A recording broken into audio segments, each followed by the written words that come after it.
Welcome to Guide Guru. We hope this video helps. Start by backing up your phone to Google Drive and a local 64 GB copy. This preserves photos, messages, and app data before any major changes. Charge the battery above 80% so updates and unlocking processes complete safely. Next, enable developer options by tapping build number 7 times in settings. Then enable OEM unlock and USB debugging within developer options. Finally, note your Google account and write down OEM unlock steps now to avoid lockouts during setup transitions.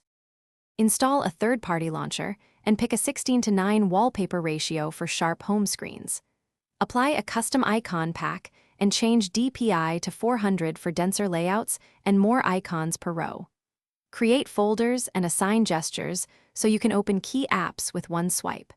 Use a minimalist widget for calendar and weather to keep the home screen functional. Lock the layout to prevent accidental changes and export your launcher backup after you finish customizing. Enable biometric unlock and set a strong PIN of 6 digits minimum for fallback. Encrypt the device in settings if not already encrypted to protect local data.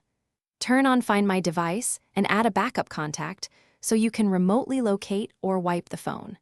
Review app permissions and revoke background location for unused apps to reduce battery drain. Automate routines with Tasker to toggle Wi-Fi, battery saver, and do not disturb at scheduled times. Thanks for watching. Consider subscribing if we helped you today.